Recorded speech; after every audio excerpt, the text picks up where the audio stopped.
And look at us. There we are. And we're not Hey! supposed to be there. Wow, Hang on, exciting. Hang on. Yeah, this is a true story. I was sitting at the Playboy Club.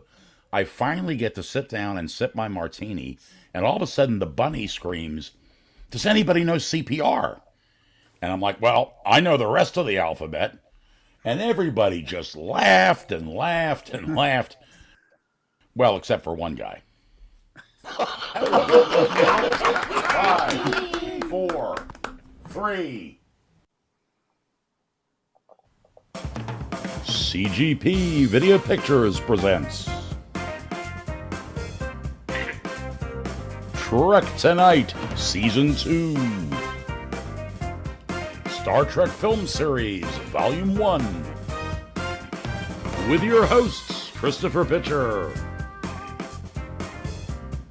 and Leo Byrne-Janicek, featuring Keith Jacobson. Tonight's review, Star Trek The Motion Picture. Now live from New York City, Wilmington, Delaware, and Everett, Washington, it's Trek Tonight. Hey there, Trekkers. Here we are. Now we're running on all four thrusters. Welcome again to another episode of Trek Tonight. We are starting our series on the Star Trek films, which will carry us through until Strange New Worlds drops in June. And of course, we had to begin with Star Trek The Motion Picture.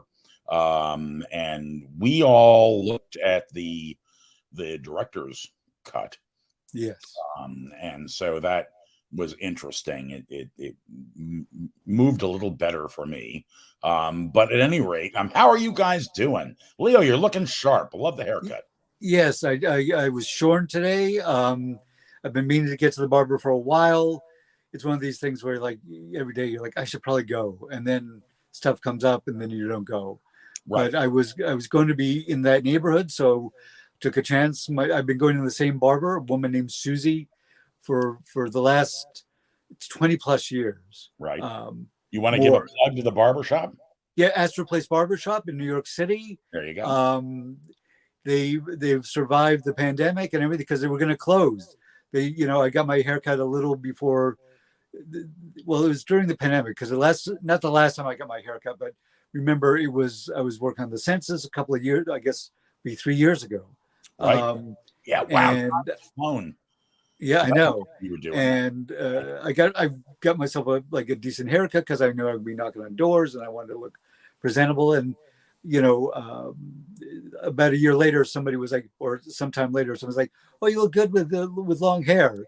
My friend's wife, and because I'm easily swayed, clearly, I was like, "Okay," and I just let my hair grow. And then I got my hair. The last time I got my haircut was, I think, in June of last year. Right. And I've been meaning to go get it cut. And I know this has nothing to do with Star Trek, and it's not really even that interesting. But it is. I finally the stars aligned, and I got my haircut today. So excellent. How are you, Keith? I'm fantastic. My story is a Star Trek story. Yeah. Although whether it's a great story or not, looky, I just got this in the mail today. Yes. I ordered that. Yes, you did. From you the ordered Nerd Circus. Off. That's right. Off of Nerd Circus. And that's a great T-shirt. That actually dropped the day that Todd was on the show. Yes. Which, coincidentally, I placed the order right when that show was over.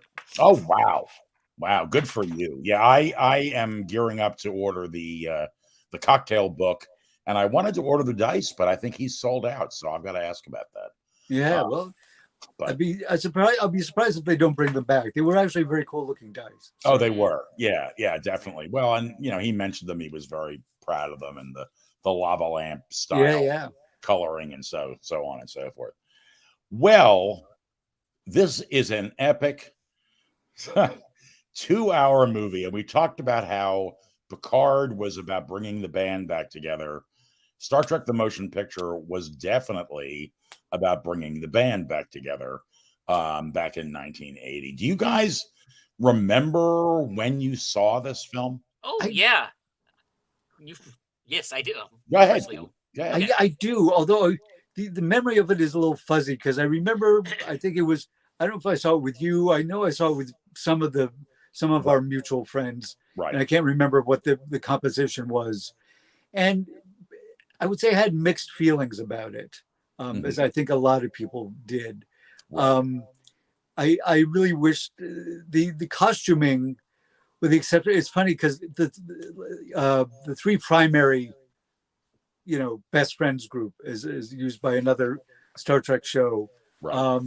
Had like the best uniforms. Kirk's, Admiral's uniform was very cool with the, the white and the cut, sides and, very, very neat. Yeah, exactly. I always thought they were green, but I guess it's gray. Yeah, it is gray. It is gray. And Spock, when he comes back, I mean, he has this cool Vulcan, get up, but he has that sort of almost like priest's collar underneath his uniform. Yeah. And McCoy, I remember one time on the bridge, it comes on, he's got kind of like an open collar kind of deal, right. Which seemed to be in line with his initial appearance. Yeah. He had that swinging 70s look all the chest.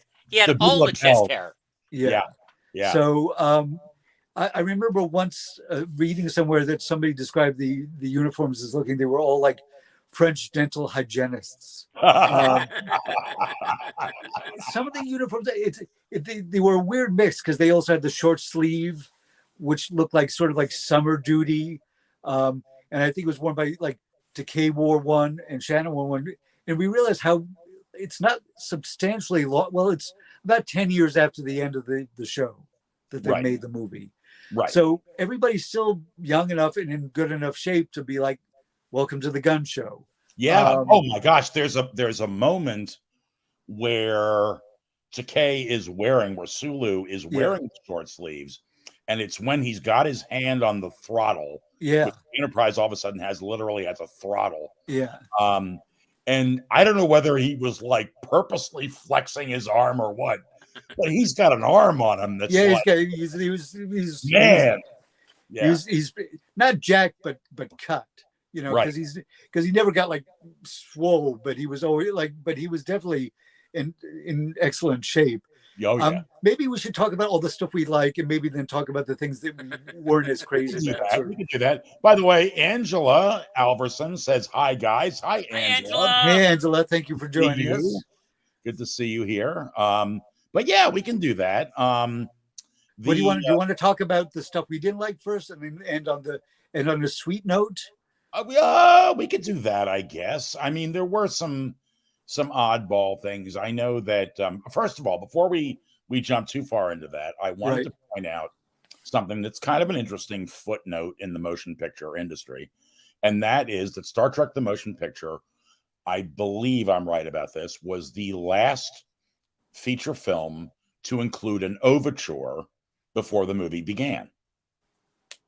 I'm going to say you're right because I have not done any research, and it seems it's about that it does feel like there was a shift in Hollywood because after Star Wars and Close Encounters became big hits, right, that sort of thing had gone to the wayside, and the sort of the big Technicolor spectacle had changed and shifted in an interesting way.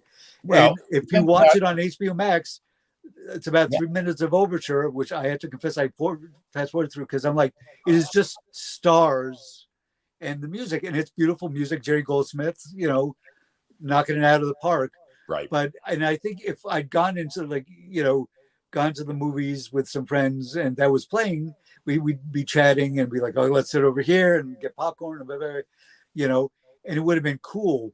But if you're waiting for the movie to actually start at home, it's you're kind of, I fast forwarded. So fast forward. Well, I pretended because I was watching it with my wife and a few other people, and we just sat and pretended that I want to make sure I get a seat in that row. It's got a center seat, and who's got the popcorn, and oh wait, I didn't get a drink, and we did a whole thing. But I think if I had someone to do a bit with, it probably would be it was fun. a bit. We did a bit. Yeah. So no, I think you're right, but it is sort of an interesting artifact of Hollywood that has sort of disappeared. Well, I got to give credit where credit is due, because I think I got that fun fact from the book Phasers on Stun. You may have been, which I have a few facts from. I'm still reading this. It is an excellent book. It's an excellent read if you're a Star Trek fan. All sorts of little tidbits and interesting historical bits about Star Trek. Yes. Some of which I knew, a lot of which I did not know. Yeah. Interesting discussions about the whole convention process. Started. It's interesting. See, if you want the nuts and bolts of everyday production on the original series, then you want to read These Are the Voyages, I think it's called. Right. They literally talk about everything that led up to writing each episode, and then they do a production diary, and it's very detailed. But Phasers on Stun is a great book. It's very entertaining.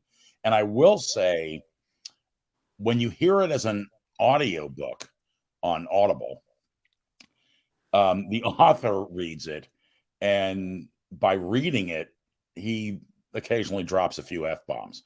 So it's a little bit, he's clearly, being more conversational with the way he reads his book but it's a lot of fun. So yeah. It's a good read. It gets the Trek Tonight recommendation. Definitely. The thumbs up. So it's interesting. I guess this is not so much. I had the idea of doing the good stuff and the bad stuff, and I'm immediately abandoning that.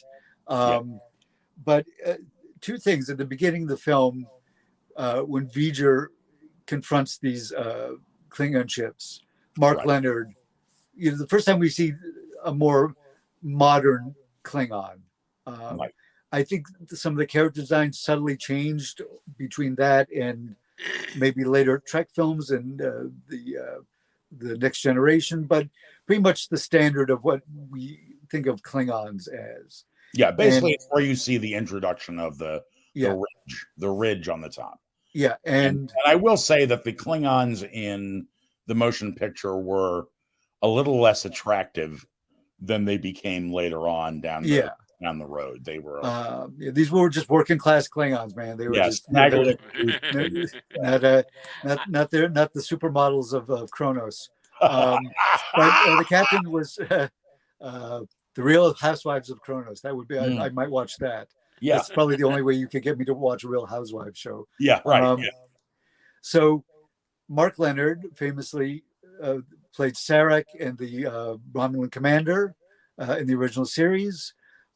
Gets to play the Klingon captain, and it is the first time we hear the Klingon language. Exactly. And James Doohan worked on that language as well, so that's a little little nugget there. Did not know. And it's interesting. Again, this is the way science fiction is portrayed is always a reflection of the time it's made. Like they had those sort of like rotating sort of like torpedo or like weapon stations that were like moving on the bridge, and it was everything. They had a lot of hexes, like this sort of like hex map, motif. Right. But it definitely made the Klingon ships look different, and it kind of had that Soviet, Eastern Bloc sort of utilitarian vibe to it. Which it maintained the greenish hue to it. Yeah. But if you look very closely, and I know this because of building a Katinga class Klingon ship as a model, there actually are feathers and things painted onto it in shades of brown and tan and gray, which is very subtle. Right. You have to really look at it up close when you're watching the film. But it was a great opening. Again, I guess, I don't know, we're talking about something we liked, but I loved it. And it's the first time you hear that Klingon music, yeah. Dun, which was, dun, dun, dun, dun, yeah. dun, dun, dun. So I was 20 years old in 1980 Okay. when I saw that. So when that first came out, and I can remember being just loving the look of the ships. I mean, speaking as someone who grew up with the original series, I expected, I had a certain expectations that I wanted things to look the way I remembered them looking, except maybe better. Right. And I was very happy with the with the exterior shots of the Klingon ships and the interiors of the ships. The Klingons, however, I can remember being put off by the Klingons going, "Wait a minute. Klingons don't have that. What is going on? What? That's not a Klingon. I guess that's a Klingon." That's funny. That's funny because I've often said, Keith, that I don't remember being disturbed about the change of the Klingons in this film like I was in Discovery. So it's interesting that you did have that reaction. Oh, I totally had that reaction. Yeah. I, a 20-year-old nerd, but in the before internet. Yeah, I was really going, what the hell are those? Those aren't Klingons. Yeah, you couldn't register your disgust on the internet like you I can. could not register my disgust on the internet. And you know what? Speaking now that I'm 60, Yeah. I'm glad there wasn't an internet back then because because I do like, the this version of the Klingons and the Klingons we got in TNG and Yes. stuff that. So, they grew on me like a fungus, I guess. I don't know. Yeah. I don't remember being put off. I was just like, oh, okay, that's what Klingons look like now. All right. See, they have money. When I'm thinking about this, I think the reason that I wasn't as happy with this particular film by the time I saw it was because I had a girlfriend at the time. And she got to see it, I think, at some wacky like sneak preview or some damn thing. She got to see it really early on. And she went on and on about how awesome it was. So I, of course, got all built up because I was a Star Trek fan. Yeah. And I think that was part of the reason why I was a little disappointed. I mean, there are other reasons to be disappointed, but I think it was sold to me as being friggin' awesome. And that never is good when you go. It's difficult to live up to hype, whether it is from your girlfriend or from the press. But it was very cool, and Vidar is very like mysterious, and there's this cloud, and then we see the what is it, Starfleet Modern Station Epsilon 9, which is getting images of the Klingon ships being destroyed, and then Vidar comes upon them. Now, we talked about this in the green room. Star Trek Phase 2, which was going to be the next series of Star Trek, because once Star Trek went off the air and everybody realized how popular it was, because in syndication it just blew up. It became like must-see TV. Before that was a thing. So they were like, well, maybe we should bring it back. And Nimoy didn't want to come back. Nimoy was like, no, done. Yeah. So they were going to have a new character called Zon, Xon, was a Vulcan. And he was actually supposed to be very curious about human culture, unlike Spock, who was, struggling with his dual nature. And they cast a young actor named David Ghetto. I'm sure I'm mangling his name. And that, I'm sure that was probably like, I'm sure he went home and told his girlfriend or his wife or whoever and be like, man, there's Star Trek. It's going to be amazing. I'm going to be the new Spock.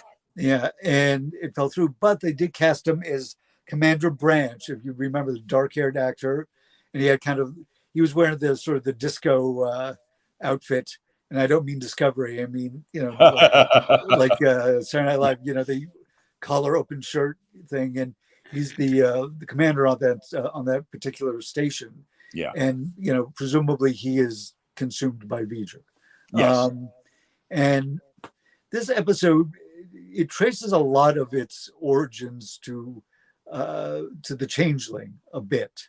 I would say it's not exactly the same, but it is about a machine looking for its creator. Yes.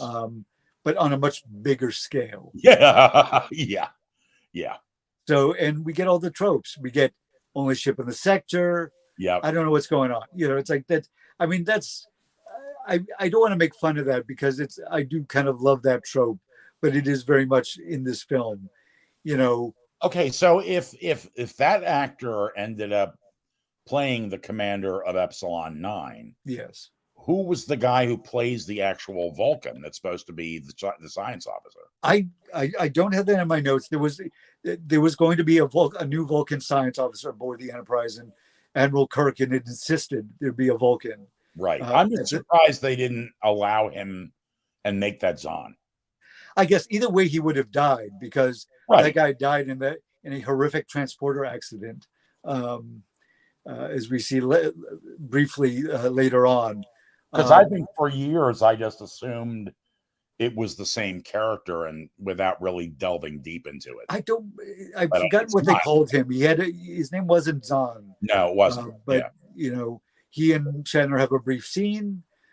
Chandler goes up, and then we get the broad tour of the Enterprise, which doesn't seem as long as it did back in the day. And they may have chopped it. They may have trimmed it a little. They may have cut it a little bit, but it's still pretty all-encompassing. It is. I don't think there's a square inch of the Enterprise that you don't see. In those in that whole tour, but hey. So you even see the a panning shot of the moorings that are holding it in place. Yeah. So speaking as 20-year-old Keith back then, who's seeing this first, I actually had two thoughts about that. One thought was I was loving all the beauty shots of that ship. I was totally enraptured. Show it to me. They probably could have put a whole movie of that up there. Whole 2 hours of just beauty shots of that Enterprise. Well, I sat and watched it. You have made no secret of the fact that you could sit and watch ship porn all day long. It's a thing. I feel like I should probably see someone about that. But listen, if that's your kink, there were so many worse kinks. Yes. But I also have a second thought about that because I have a friend. I had a high school buddy who was way deep into Star Trek, way deeper than I was even. Right. I mean, and I remember there had been, I think I don't know if it was leaked footage or advertising photos or what, but there were pictures of what the Enterprise was going to look like before it actually hit the theaters. And I remember this high school buddy of mine telling me that they're ruining the Enterprise, because it didn't have the round nacelles and it had this shiny look, and he just says they're ruining it. Why do they have to change it? They're ruining it. And again, I'm glad the internet didn't exist, because again, I'm sure he would have been on the internet complaining about the fact that they changed the Enterprise, and I'm thinking, yeah, but it looks awesome, dude. Yeah. Look at that thing. It's beautiful. Hey, Fred Mulligan says the NC-701A best looking ship ever. And I do have to say, Fred, I agree with you. It has always been one of my favorites. As a matter of fact, later on, before we get off here, I'm going to talk to you about a model kit that I'm finally getting the balls up to build of that particular ship. It's one of my favorites. So I agree with you, Fred. Yeah, I don't know. I do love it. But it's funny because I do have such affection for the round nacelles. And I think this is a weird, sort of hill to plant my flag on, but the Enterprise from Strange New Worlds may be my favorite Enterprise. Well, it is a cool one. They did go It, back, and they did go back, and they also went back and yeah, there it is. They yeah, went back and uh gave us some of that in Picard with the Neo yeah. completion class. So So It's yep. oh yeah, It feels like it's what Star Trek in 1960 in the late 1960s would have looked like had they had the technology and budget to do so. right. Because it feels like, I mean, obviously the corridors look more like a spaceship. They did look less like, I mean, look at it, like everything was made out of plywood, in Right. lucite. It was not, Right. And I never in my youth watching Star Trek ever felt like that doesn't look like a spaceship. It always, I'm like totally Oh yeah, read I to me bought as it. a spaceship, Oh sure, yeah, I bought it. but I do like the Enterprise.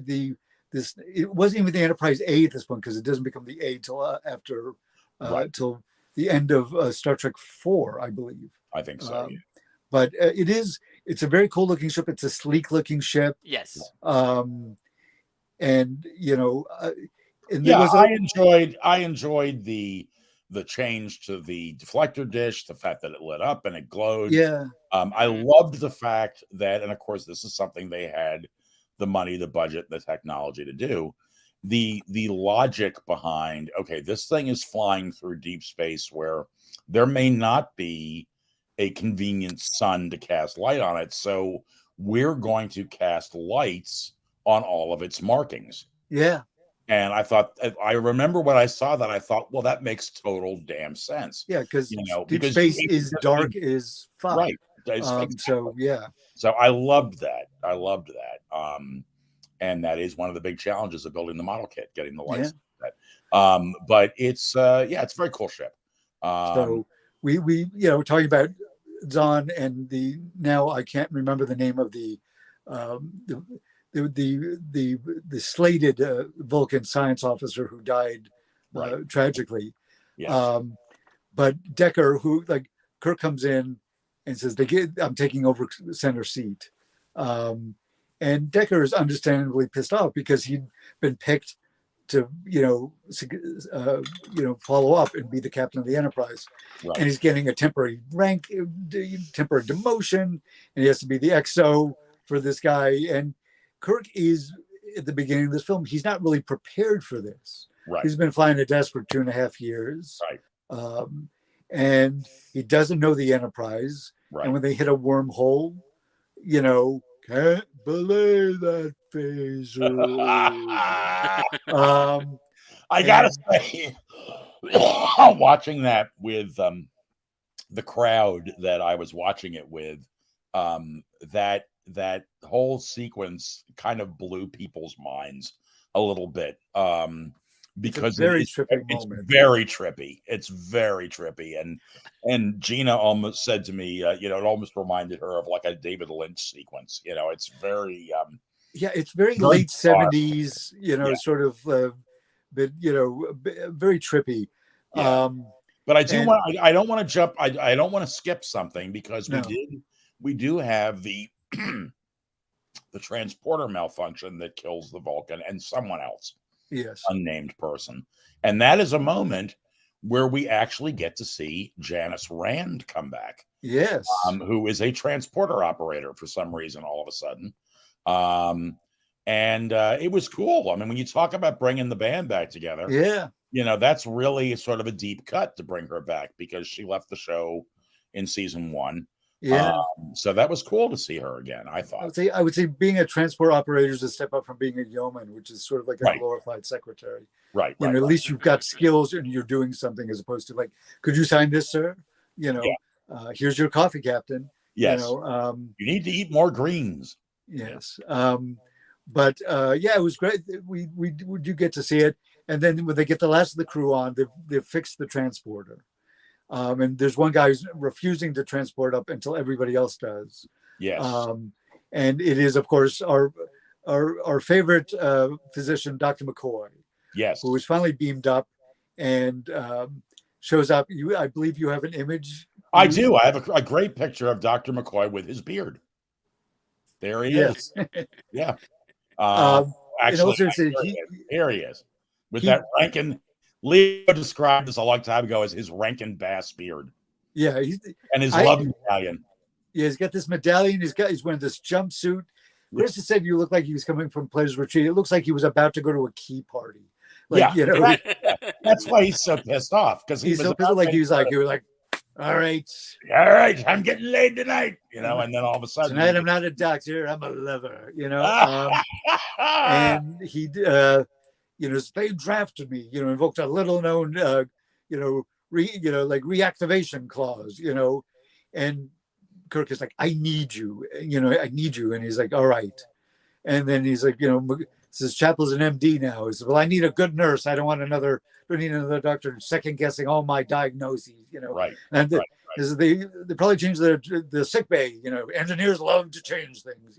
Yeah. So he's right back to his usual cantankerous self. And I will say, Leo, you made a comment off air, and it is true. There is a lot of very wooden dialogue and acting in this movie. However, McCoy has some of the best lines. He does have some of the best lines. I would say the three main, as I said, the best friends gang, which, as they say on another Trek themed show, Kirk, Spock, McCoy, they all still had their chemistry, and I think all the returning characters were all pretty good, but a lot of the minor actors are really stiff. And there's this one dude who plays an alien.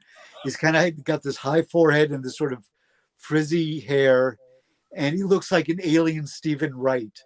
Yes.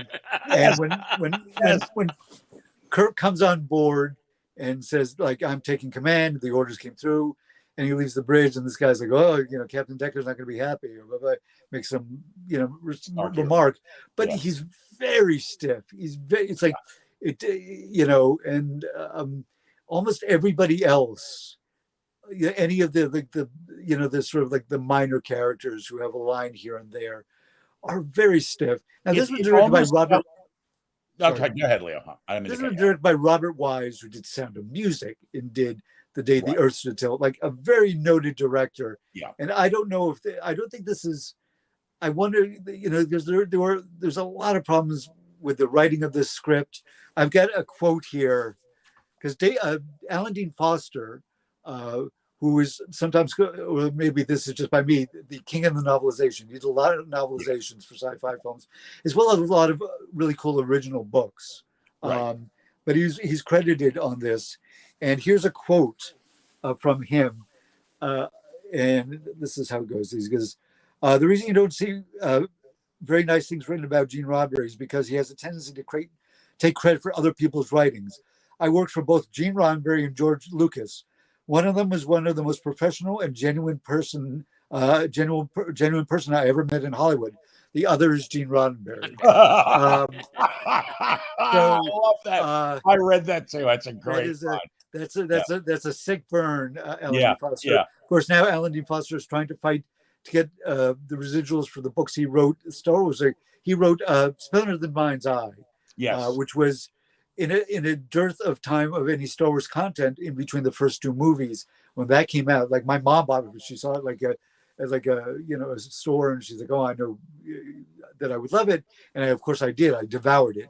That was written by him, and they're still publishing it, but they're not paying him for it. Wow. So, and he's an older guy now, and he needs medical attention, and so I'm saying Disney, pay Alan Dean Foster. Live up to that, his tribute to George Lucas. Yes.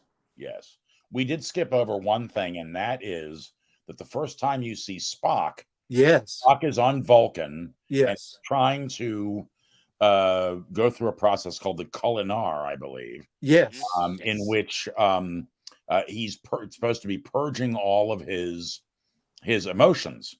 And becoming, fully Vulcan and logical. And he gets the sense from V'ger that calls to him, and he realizes that he can't complete the process. And so he has to leave and cannot achieve the Culinar. So that was interesting. He sort of a shaggy dog there. I mean, I guess he's been sort of living a monastic lifestyle, probably, yeah, a lot of meditation and that yeah. sort of stuff. I mean that one guy's bald. Yeah. So, yeah. Well, listen, it happens. Right. Did you But notice that I couldn't get a picture of it for a still, but did you notice that those giant red crystal statues are both holding Lurpas?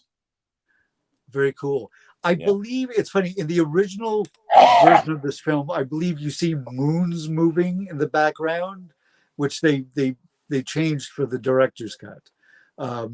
It is also interesting to note that the director's cut, because they rushed to get this for a holiday release because it came out in December of 1979. Yes. And not everything was quite as polished as they all wanted it to be, but they knew they had to get it out. Right. It was sort of like almost up to the minute, Yeah. Clearly not up to the minute, but they were as close as they could possibly be. And so some of the stuff is a little, if you watch the original, it's a little raggedy at points. But Vulcans apparently like big clunky jewelry, like your cool older aunt who goes to Well, yeah, look at that thing. They like to go to the American Southwest and get big, I bought this at a stand from this lovely Native American woman, and you're like, they tend to wear a lot of ponchos and maybe make their own wine. I don't know. Right. Yeah. That's sort of the vibe I'm getting from Vulcan fashion at that point. So Spock does show up, shorn, and he's wearing this sort of Vulcan half robe kind of deal. And it's got the Vulcan writing on it. And Chekhov gets to greet him when he comes on board. Right. And he's like, "Oh, Mr. Spock." And he's like, basically gives him the cold shoulder, and he goes up to the bridge and everybody's delighted to see him. And he's like, "I'm here to assist you. This is if you will have me, I would like to act as science officer." Yeah. And Deckard had to do both science and XO work. So he's like, "Yeah, no, we know what you can do. So by all means." And everybody's like really like happy to see him. And even Uhura is like, "Spock, it's just how we feel," which is, just like duck up water off the duck's ass and just, Yeah. And there's a later scene where Spock explains that he felt a calling from V'ger. And he's talking with Kirk and McCoy. And of course, McCoy's like, "Oh, your usual warm self, Yeah. And they're in this little observation room, and Kirk's like, "Have a seat." And if I say, "Would you sit down?" Yeah. Because Spock is just standing there. He's like, really like very killing this reunion vibe. Yeah.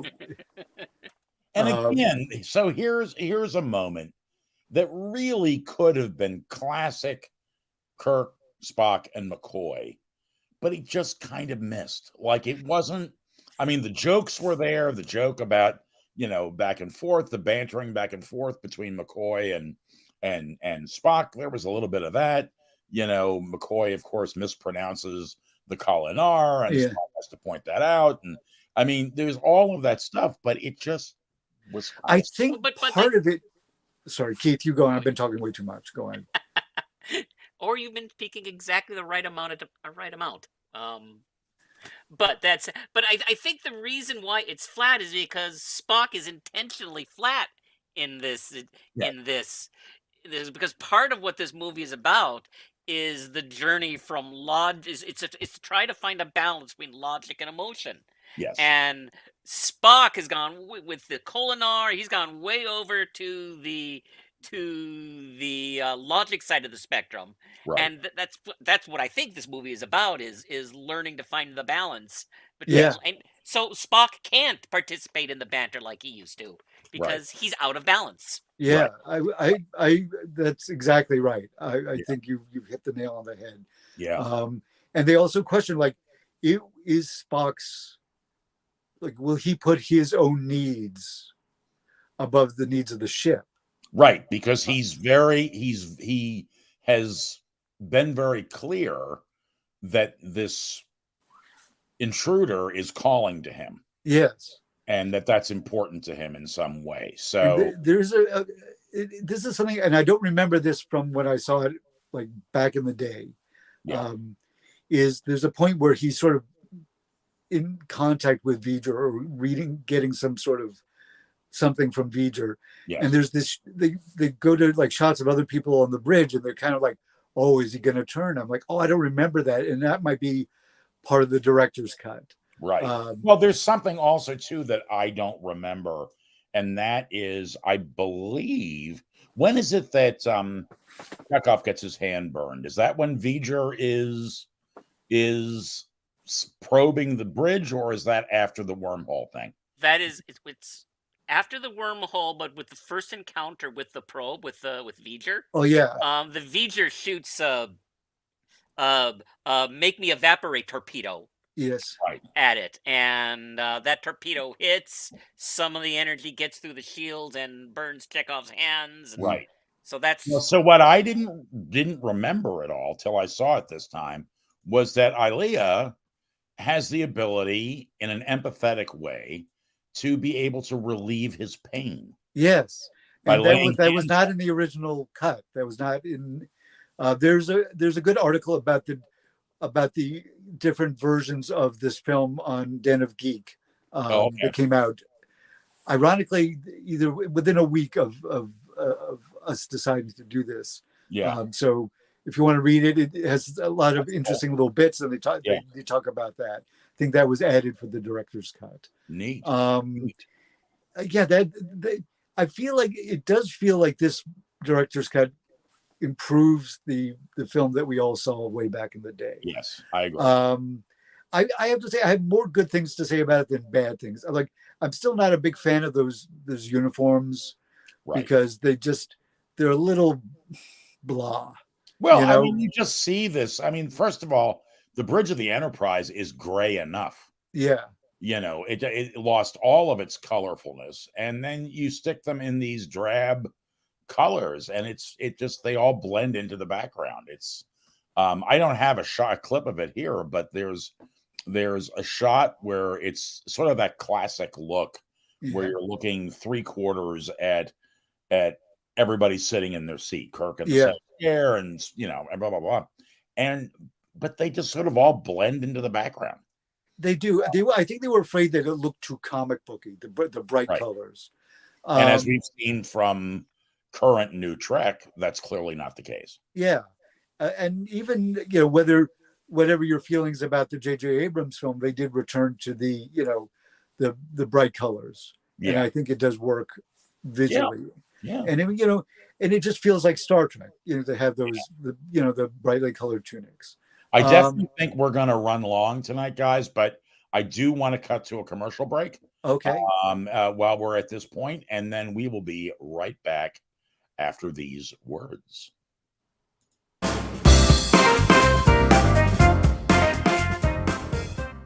My dad knows all about space vehicles. He directed me to the new Oldsmobile Silhouette. Its looks are stellar, and the interior is perfect for the enterprising family. The modular seats pull out easily. There's a place for everything. Compared to other forms of space travel, Silhouette is the logical choice. Right, Dad? Eminently logical. This is the new Silhouette. Travel in space and style. generation of roads. Excuse me, I'm interested in the new collector's ornament from Hallmark. Ah, the shuttlecraft Galileo from the Starship Enterprise. Precisely. You know, it lights up when you plug it in. And listen. Shuttlecraft to Enterprise. Spock here. Happy holidays. Live long and prosper. Fascinating. For a store in your sector now carrying the Star Trek ornament, call 1-800-HALLMARK. Live long and prosper, right? No, I'll take 5.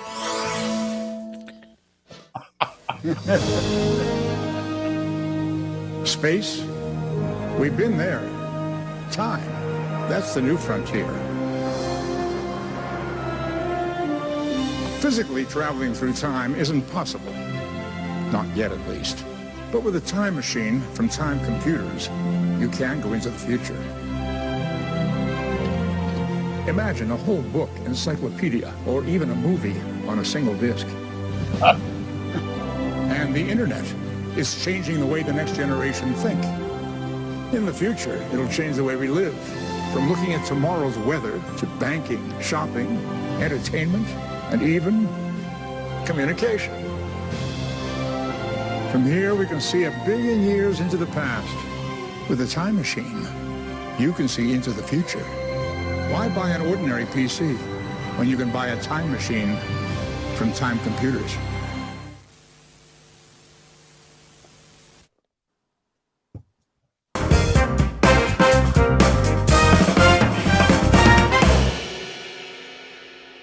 And it can change the way we complain. Yes. And people can register their displeasure about the most minor of issues. And then there's porn. Yes. Yeah, I know. It was that was our Nimoy commercial break. I promised last week we would do a Nimoy one. Yeah, it's I don't think I ever saw any of those commercials on the air. Yeah. So it's kind of fun to see them now. So yeah. Oh yeah. But I mean, as cheesy as it sounds, that you know, that commercial for the time computer is fairly accurate. I mean, I mean, at least on the good right parts of it. So imagine having a whole book on one of these discs. You know, it's like, you know, imagine having 1,000 books on one of these discs. You know, but it's but yeah, very interesting. So I mean, rather than go beat by beat, let's sort of talk about, I guess, some of the highlights of this. Yes. And again, one of the longer sort of visual segments or montages was going over and through V'ger. Oh my gosh, yes. Which I feel like they cut it down for the director's cut. It's not short, but it doesn't feel as long. Right. And I thought that the first time I watched it, I thought that it was a little more palatable. It was. And, you know, Sid Mead, who did a lot of production design for movies, for Blade Runner, and I want to say Star Wars. I may be wrong, but he's, you know, a world famous, you know, production designer. Yeah. Worked on V'ger. And I, you know, the second time watching it, I'm like, V'ger's kind of cool. Like, it's so different from the Enterprise, both in scale and also, you know, what is all that stuff? Who knows? You know, it was this sort of like vastly superior technology, and it just looked like kind of weird and alien and creepy. Yeah. I mean, I think there's one sequence where I think we could have cut another couple minutes out of the just sort of going through a whole bunch of little shots and things like that. But, you know, hey. Well, as friend of the show, Craig Lubin, has said, Star Trek One is the crew of the Star Trek Enterprise watching TV.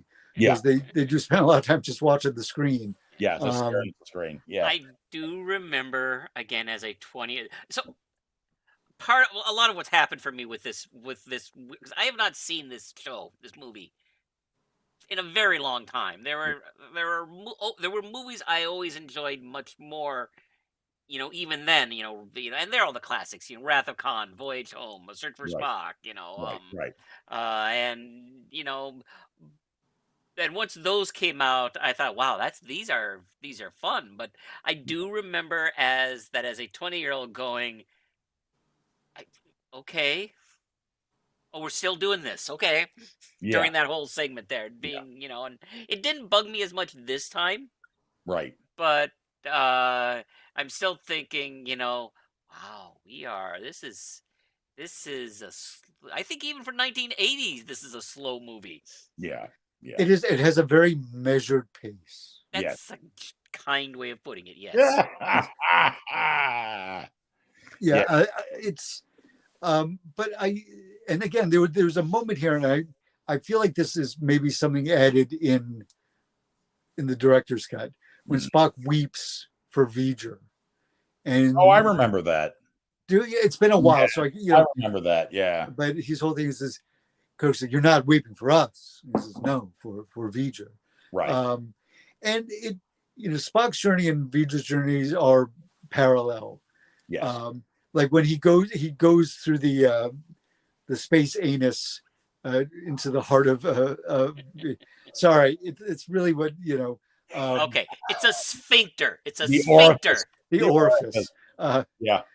Which doesn't sound much better, but he goes yeah, he goes deeper into inside V'ger, and he sees Ilea, and he sees these planets, and he sees all this stuff. And he comes back, and I'm of course sorry. Kirk is the one who rescues him.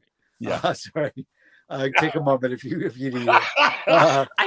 I'm just thinking of the fact that you just used the phrase space anus, followed up by, and then he goes deeper in. I'm going. Yeah.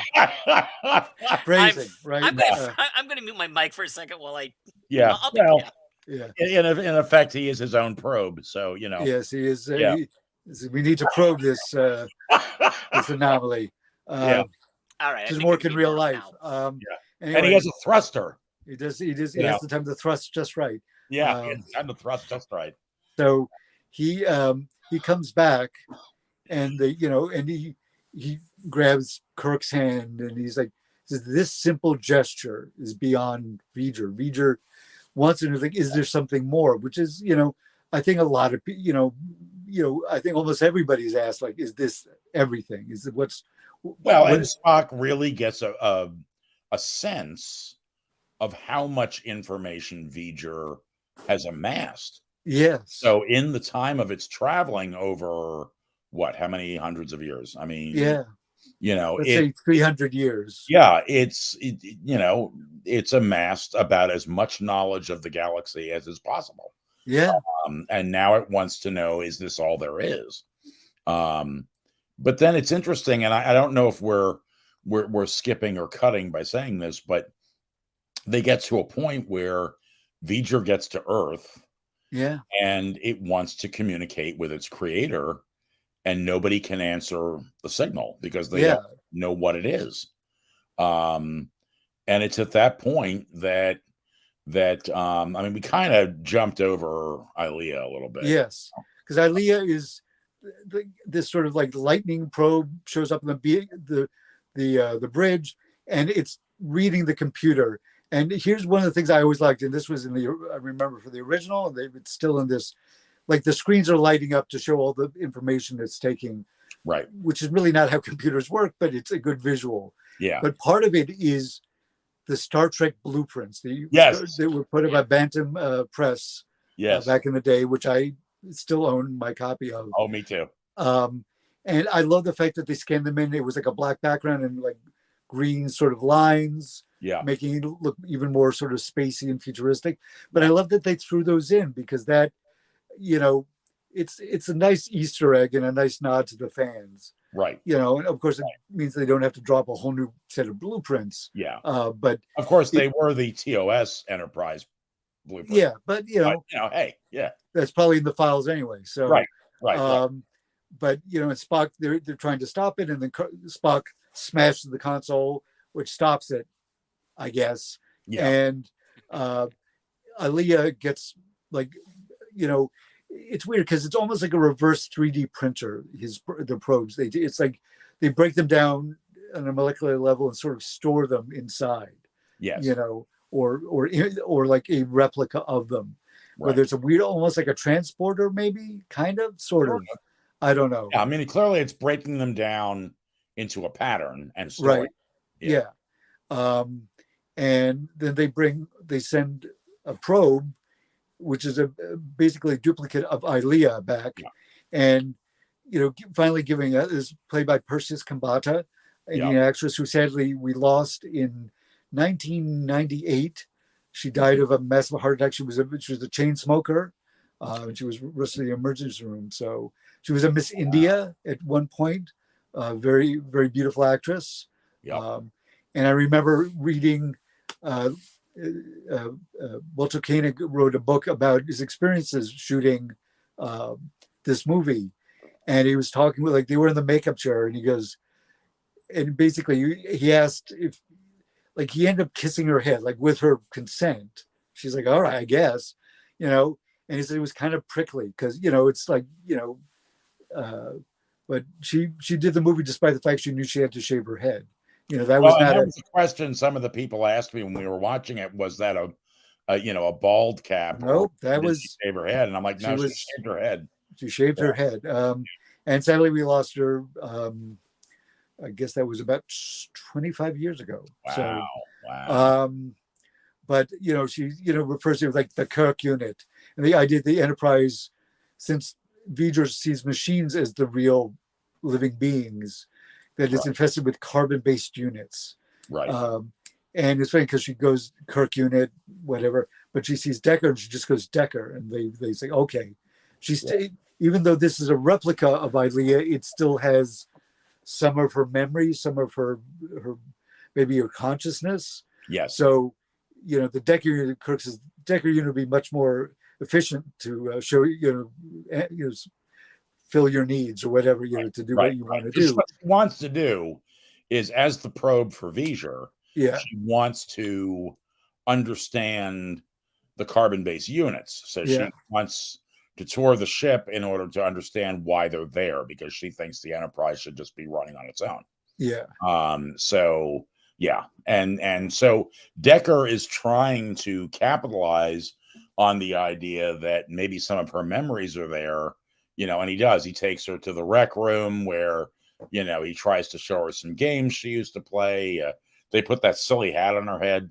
Yeah, there's this they bring her to her quarters, and it's this sort of like bejeweled, sort of headband. Yeah. Again, sort of going to this sort of like, sort of crafts fair, style. It was the late 70s, so it makes sense. And she almost has this moment where she goes and she puts it on, and she like adjusts it because Dr. Chapel is there. Yeah. No longer Nurse Chapel. Yes. And she puts her hand on Will's face, and you can tell like there's still something of Ilea in there, but then nope, this serves no purpose, and back to the robotic stuff.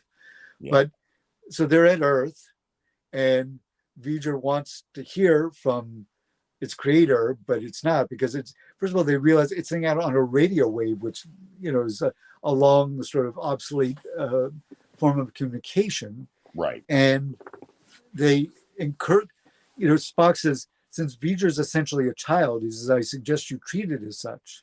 Yeah. And of course, like, well, this baby is having a tantrum, and I think it might be, all you gotta do is spank it. Yeah. So Kirk basically says, we have the information that that V'ger requires. He said, well, give it to me. He's like, no. Yeah. And there's like the ship rocks a little, and he's clearing the bridge, and there are all these probes like around Earth, which basically are enough to devastate the surface of the planet. Right. And that's Kirk's play. Yeah. Kirk's play is, I'm not going to give you this information, which he doesn't have. Right. It's a bluff. At the moment, he doesn't have it. Yeah. Unless I'm not going to give it to you unless you remove your probes from around the planet. And then, she calls his bluff basically and says, well, I will remove them if you give me the information I need. And he says, well, I have to give it directly to V'ger. Like that's his, he continued to, bluff his way through this. Right. And like an atmosphere appears, and like all these, it's like this sort of cross between Qbert and the Giant's Causeway in Ireland, these sort of hexagonal, pillars, and they come in and they see the thing. No spoilers for a movie that's older than older than Chris's children. Yes. And I suspect Keith's as well. Yeah. It's not V'ger, it is Voyager 6, which disappeared into a black hole, according to Mr. Spock. And they realized, okay, look up the response code, like in the historic. Yeah, because they realized it was a NASA probe. Yeah. Yeah. So they're doing that, and then they send a signal, but like part of the relays have burnt out, and it's done by V'ger, because V'ger wants like a personal connection to its creator. Yes. In a way that, just a transmission is not going to fulfill, because even if it gave all the information, it still wouldn't be like, there wouldn't be like somebody to talk to it and tell it what its purpose is. Right. And Decker, who has been sort of sidelined, he's sort of the guy they have to bring along, throughout this. Yeah. He finally gets his moment. He says, "I'll do this, Captain. Like you, I want this like you wanted the Enterprise." So basically, they sort of have this weird sort of ascension to a higher plane of existence. Yeah. Um, They hug it out and turn into a higher being. and they all run to get out of there, and V'ger basically sort of ascends to whatever. The ship disappears, and the Enterprise is left in orbit, and all the probes are gone, and they're like, well, McCoy's like, it's been a while since I've delivered a baby, and Right. I hope we gave this one a good start. I think we did, and Spock decides to stay on the Enterprise. Kirk's like, head out. Like, he doesn't report back to Starfleet Command. He just is like, let's go explore. Right. And credits roll. Yeah. I think we've hit most of the beats. I think so. Yeah. I mean, except for the fact that it optimistically says, and the adventure continues. Yes. And I don't know whether the original cut of the movie had that in it or not, but I feel like they were hoping to turn into a franchise in the way that Star Wars had become like a big, right. They knew that Empire Strikes Back would be coming out in a few years, and it was. I think they were trying to capitalize on that. They're hopefully. Now this was not. It had mixed reviews. It is very few fan favorites, or the favorite of fans, I would say. Right. I think it gets kind of a bad rap, but I also think it's a little, the pace is measured. I'm not a fan of the new costumes. I don't hate them, but I'm not, like, they don't really scream Trek to me. Right. But on the other hand, I like watching it because it's the closest you're going to get to the actors of looking as they did in the series. It's true.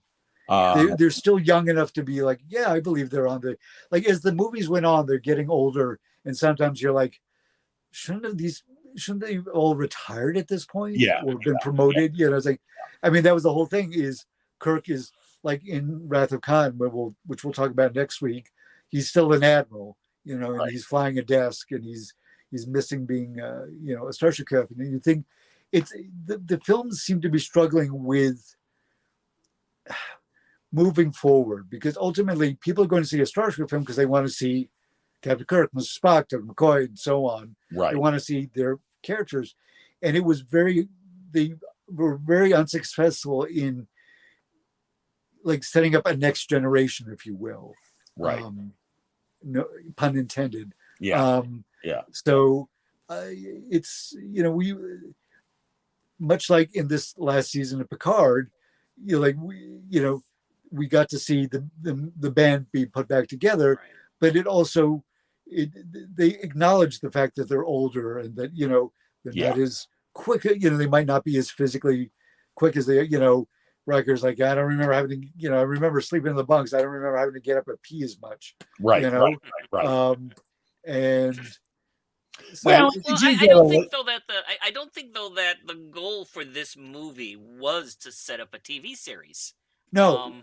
Well, they did this in lieu of a series. They decided because they were going to do Star Trek Phase 2, and then they decided, well, Star Wars is doing well. We should make a movie. Right. So Star Trek Phase 2 was scrapped, although some of those, like the idea for this story was one of the scripts they had. So, and the sets came from planning for Phase 2. Yeah. So I remember enjoying this movie back in the day, and just being super thrilled that that this movie happened after we had not had Star Trek, any new Trek on since the animated series, since those old scientists, or the animated series for that matter. That's right, and I remember I was playing a lot of the Face of Star Trek role-playing game at the time, and I remember being super excited when the updates came out where, that Enterprise got put into the game. Right. But the movie, I think, I think the movie. I was happy the movie came out, and it did. Even if it's not the perfect movie, it still set up what was going to become Wrath of Khan. Yeah. And I like I said, ironically, like I said, it is not my favorite, but I think it has maybe the most Star Trek plot of all the movies. yes, Yeah. I agree. It's not action; it's very cerebral Yes. for a blockbuster, which is Yeah. unusual. I think they got more actiony as time went on. Right. So, I I still have affection for it, warts and all. Oh, I agree. I agree. Well, I mean, before we even decided to really do this and do a series on the films, I thought to myself, well, this director cut's out there. At the time, I was, for some reason, felt I could only find it on Amazon Prime, and I'd been holding off paying the $9.99 for it, and I finally plunked my money down and did it. But I was sitting up late at night and I couldn't sleep, and I thought, well, I'm going to watch it. And not because I thought it would put me to sleep, mind you, but because I wanted to see it. And yeah, I really enjoyed it. So when Leo, when you suggested that we do a series on the films, I was like, well, we got to start with that. Yeah. I mean, you can't we do. not start with it if you're going to talk about the movies. Yeah, I agree. I mean, I'm glad we talked about it, because it did, it's interesting, because and we'll talk a little bit about this more next week. Yeah. But the Spock we see in Wrath of Khan seems to be a more settled character. Yes. Like, he's not emotional per se, but he seems at peace in a way that he did not seem at peace in the original series or for the majority of the motion picture. Right. Like, he'd found his place in the universe and he was content. Right. And it's sort of a subtle bit of business, but I think it works. Yes. And I think that we can attribute a lot of that to Leonard Nimoy, because apparently both Shatner, DeForest Kelley, and Nimoy all wanted more stuff to go on, like I think more personal stuff. Yeah. Because it's a lot of it is about the threat, which is obviously, they did a real, like, the Earth could be destroyed. Right. And I think sometimes bringing the scale up of danger is in itself dangerous, because then it overshadows everything else. Yeah. Yeah. If the stakes are important to the characters, even if it's just the fate of everybody on the ship, then that's enough people to, like, you're like, oh, these are all my favorite characters, and it's the Enterprise. I hope they make it. Although it's extremely unlikely they would kill off any of our main characters or destroy the Enterprise with them on it. Yeah. Right. Yeah. I mean, we take that, for granted, that, I mean, you could be like, oh, this is bullshit, they're never going to kill them. It's like, or you could just be along for the ride and enjoy the stakes that are being presented to you. Right. Right. So it was unusual, because it was the first Star Trek film where the stakes were so high, the destruction of Earth. Yeah. And so I think that maybe made it hard. Like, we didn't get as much of the interaction, and it's partially because Spock is coping with his own shit, so he doesn't get to have that. He doesn't get to have this spicy banter with McCoy. Right. Right. So, yeah, but he does eventually turn around and call Kirk Jim. Yeah. Once he's had his mind meld with. He mind melded with V'ger, which has got to be a trip and a half. After he gets expelled from the Space Anus. Space Anus, yes. Yeah. The Spaces. Spanus. Yeah, Spanus. Oh, man. All right, guys. Any last thoughts on the film? Keith, do you have any last thoughts you haven't gotten out? The main thing, I enjoyed watching this again, trying to think back on what it was like to see this the very first time. Right. And it was really a nice nostalgia trip for me, because I tried to put myself back into the frame of mind I was back in 1980 when I saw it for the first time. Right. And I enjoyed this walk down memory lane with it. I loved seeing the Enterprise. Yeah. I'm less clean. I'm less keen on the uniforms. And what the fuck? Those aren't Klingons. Yeah, right. But You got over it. I got over it. Hey, John Van Gosteen gave us a thumbs up. Thanks, John. Thank you, John. Thank you, Yep. John. Yep. And there he is. Hello, gentlemen. Hey, speaking of regular viewers, I want to let people know, and of course we will post this on, because John is a regular viewer. We will post this also on the Facebook page, but we are changing time slots. And while we're still going to be on Thursday nights, we're going to move to 9 p.m. Rather than 8 p.m. And that's mostly to give our friends who come on the program, who are on the West Coast, an easier time of being able to be on the show. This way, Keith's not wolfing down his pork chops, and Angela isn't leaving early from work, and all of these kind of things. So we're going to switch to a 9 p.m. Going forward for the foreseeable future. And again, like I say, I will post that, our notice for next week's show. We'll have that included in it, but also we'll put up a notice on the website as well. But I enjoyed watching this. I thought it was fun. Same here. I think the director's cut made an improvement. It was much easier to watch. And again, I know what's coming. Yeah. So if it wasn't for this, we probably wouldn't have had what came later on. So that's exciting. And remind you, I said Jerry Goldsmith did the soundtrack. Yes. And the opening theme became the theme to Star Trek: The Next Generation. Exactly. Which I think people whose that was their first Star Trek may not have known that this was originally appeared in Star Trek: The Motion Picture. Right. But it's a solid opening theme song. Yeah. And it's funny. I was watching a little bit of Alien yesterday because it was Alien Day, LV-426. So I didn't have time to watch the whole movie, but I watched like about a half hour of it. Right. And I think that had a bit of a, on my Blu-ray, it had a bit of an overture.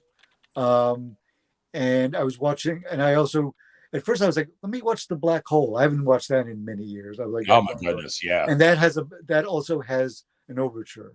So, sure. Well, Chitty Chitty Bang Bang has an overture and an intermission, I think.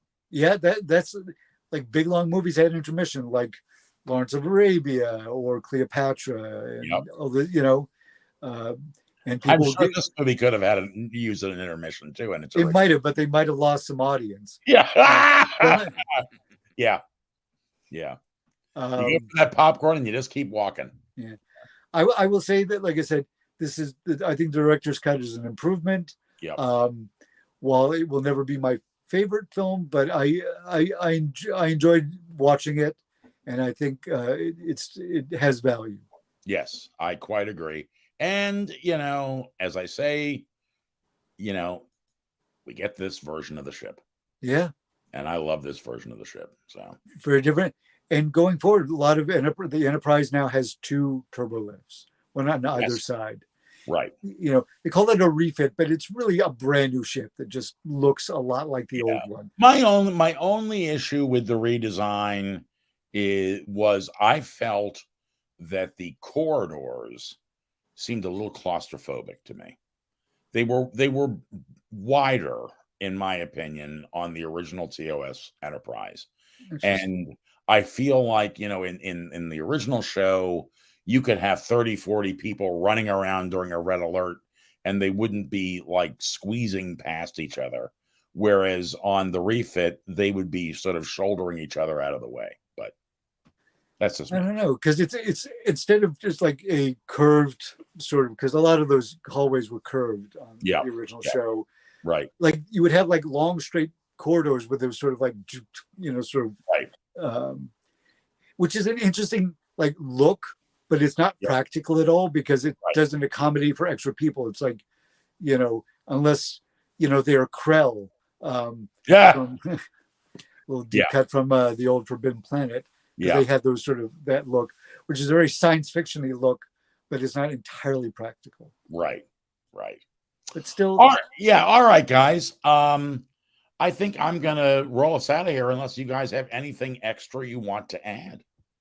Live long and prosper, baby. Live long and Live prosper. long and prosper, folks. And Or I'll take 5. yeah. Yeah. And Yes.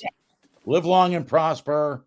And remember to like and subscribe. Yes, please. Anyone who's tuned in tonight for the first time likes what they see. Make sure you like the page, and also, whoops, I didn't need to do it twice. Well, you're really trying to get that point across. I guess so. Yeah. Well, we'll hide that. At any rate, and that helps us out a lot with our metrics on the program. So, all right, folks, here we go. We will see you next week, 9 p.m. And I'm going to post something because in honor of the films, I am going to be building this monster of a model kit. And I'm sure I'm not going to finish it in time for us to be done, but I am going to, and I will post. People seem to like to see my model stuff, so I'm going to post some pictures as I go along and let you guys see how it's coming. So, all right, folks, have a wonderful week. Live long and prosper, and we will see you next week at 9 p.m. for The Wrath of Khan. Don't talk to me.